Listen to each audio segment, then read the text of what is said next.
A landmark from the 1800s is back at the center of a modern-day fight. Volunteers in Geneva are trying to urge leaders there to preserve an 1845 blacksmith shop as a developer is appealing to tear it down. NBC5's Christian Farr is joining us live with the story behind this. Christian.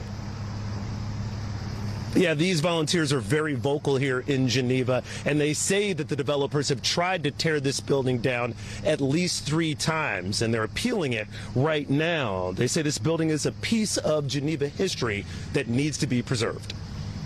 It really is the heart of what we're all about, is preserving that past in some form or fashion. And for me, I'm biased with being a blacksmith. Geneva resident Dave Armbrust is not alone in his fight to save this old blacksmith building that was erected back in 1845. Armbrust and others are trying to stop the current owner from tearing it down. Our objective is to save the workshop, not have it demolished. There's a petition that's been denied for demolition of the shop, but it's been appealed to the city council. Geneva resident Alan Lehigh says nearly 100 years ago, a restaurant called the Mill Race Inn was built around the old blacksmith shop, but several years ago, the restaurant was torn down by the current owners.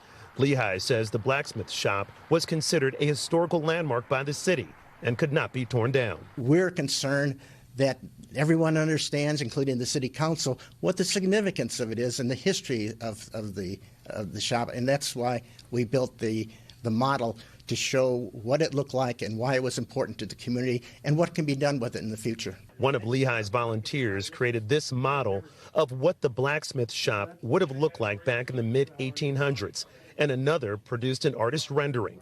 The group wants the structure preserved and turned into a visitor center that could also showcase this piece of Geneva history. It may have some artifacts in there from blacksmithing, but it would be more of a place where people can get information, where literature be there and maps, because there's so much in the area. The stones here are from the local area.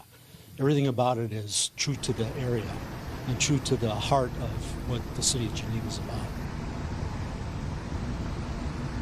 No, we reached out to the Shodine family, which owns the land and, of course, that building. We haven't heard back yet for any comment about what's going to happen with this building. Reporting live here in Geneva, Christian Farr, NBC5 News. Back to you in the studio. Thanks, Christian.